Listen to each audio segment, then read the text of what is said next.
I have an account that it's basically a therapist's office, and they use their lawn all week as part of the therapy process. You know, they meet families, individuals on the lawn, so I can never spray during regular business hours. So I can go after they close, which is I think 5 o'clock, or I could go on the weekend. So I'm just gonna go there today and try and knock that out. My gardener was there this week too, and talked to the homeowner, or to the owner there, about one of the trees. Well, actually, the owner mentioned it to the gardener while she was there, that one of her maple trees is just not very green. I haven't seen it myself. I'm gonna go see it now. So my gardener, me and her have been coming up with like some kind of fertilizer for trees, and we haven't really come down with something completely that we're gonna stick to yet. We are just looking at options right now. So one of the options that I'm gonna do today is I'm gonna mix iron, manganese, and I think it's called Petra bark.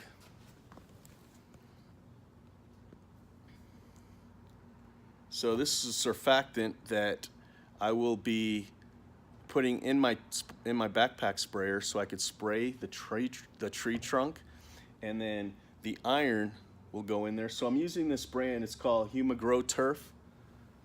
Humagrow Turf. This is the manganese. It's also got sulfur, boron, cobalt, copper, iron, manganese, zinc, and molybdenum. Not sure what that is. And then this one's got nitrogen, sulfur, and iron. So this one has a lower percentage of iron. This one has a higher percentage of iron. So I need to mix the two. After doing some research, I think that combination of these two will work great. A lot of trees, you only need this iron. You only need the iron and nitrogen fertilizer, but some trees you need to add the manganese. Okay, so what I've decided, and I told this to the gardener too, is that we're going to just always mix the two. So if we're there to spray a certain tree and we need to spray the other tree as well, we don't need to worry about if it needs manganese or not. And then I'm going to be using the Strom backpack sprayer with the green tip nozzle. So I'll see you when I get to the tree. And I'm guessing it's this maple that is the problem.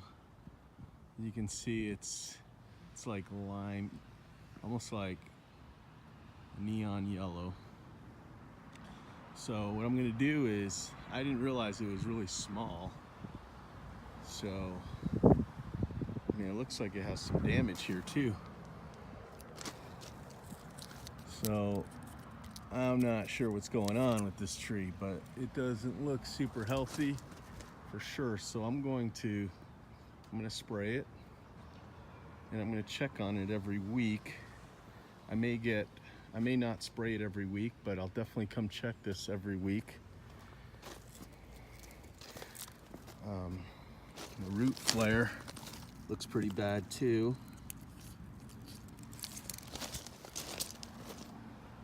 Kind of weird. Must be getting hit by something while it was planted or something. Anyway, so I'll come look at it every week after I spray it today. And what I'm gonna do is spray the trunk. So pretty much where that first branch comes out, all the way down to the bottom. And then I may actually soak in a little bit around it so some of the roots can get to it too. So that's my plan right now. So let me get my backpack sprayer on. I've got my backpack on. And here goes. So I'm aiming my gun. I've got the green nozzle on there. I like this nozzle because I'm pretty sure I can spray it pretty thin. Just get the tree trunk, I mean. I'm gonna spray around it.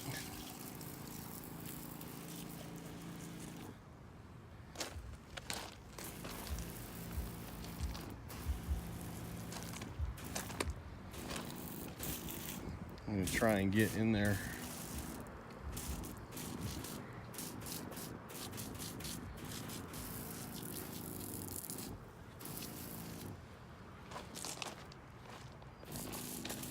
And again, I'm gonna do the ground too, so hopefully the roots can get a little bit of that as well. There was another tree in the front yard too that I'm gonna treat as well. Let me go to that one. So here's the one in the front yard.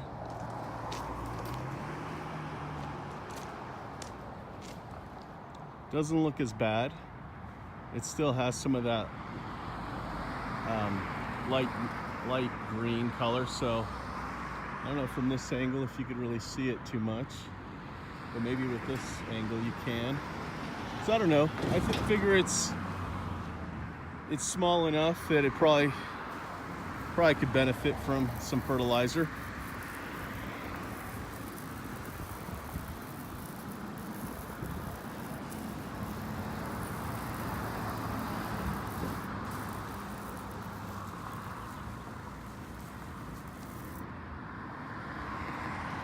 There it is. I'm gonna hold off on spraying the ground too much on this one because I did apply herbicides and I don't want the pincher bark to kind of maybe work too good and get some of that herbicide in there. But hopefully the fertilizer will do the trick.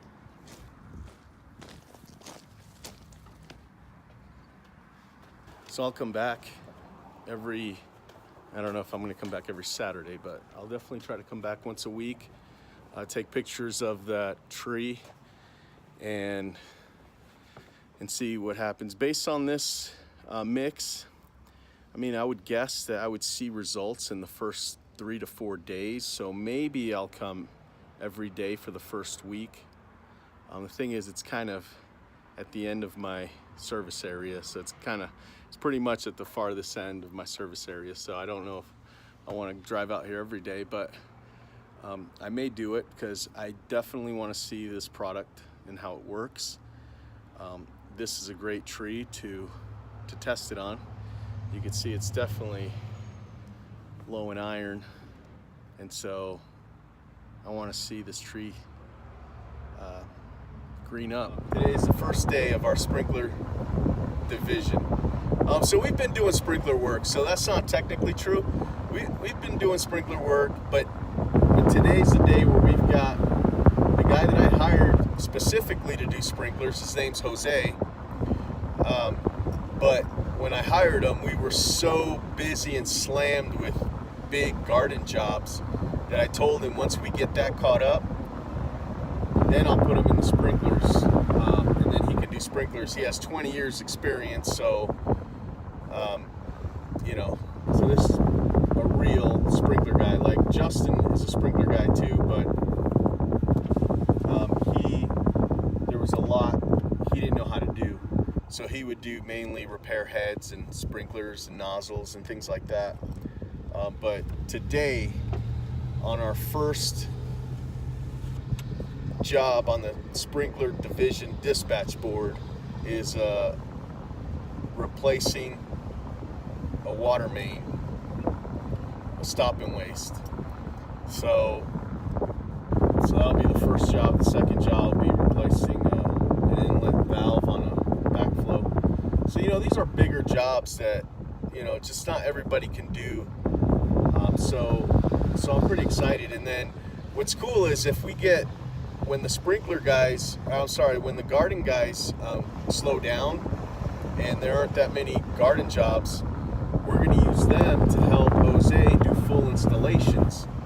So I don't know, I'm pretty excited. I'm talking like I've got big dreams. Let's see if they actually come true. Like I've told you before, having a sprinkler division is really hard.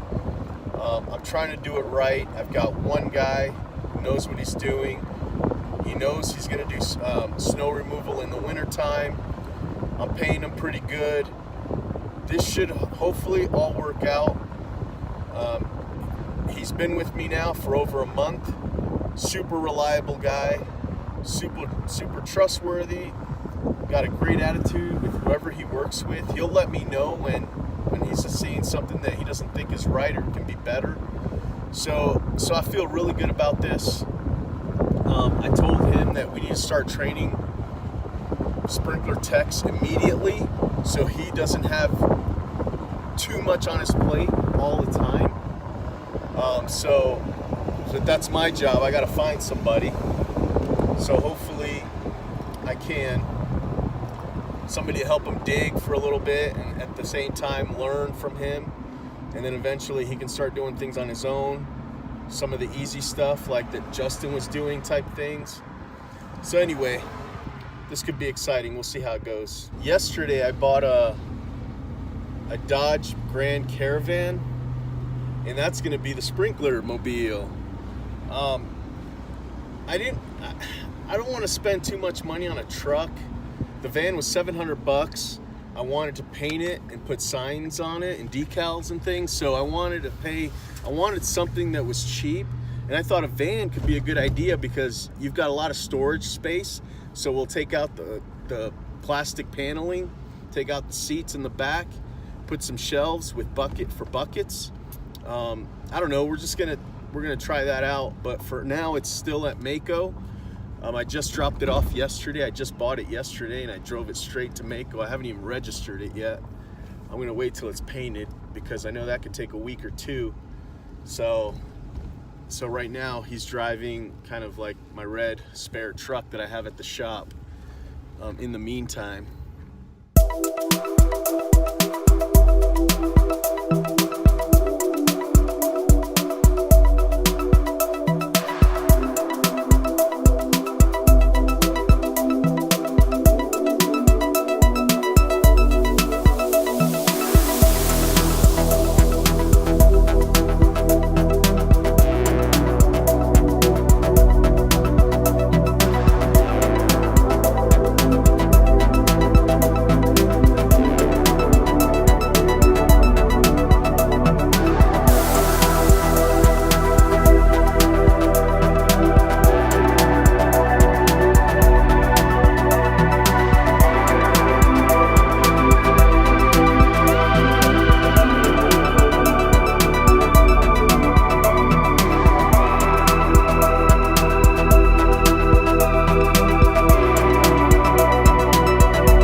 Relief.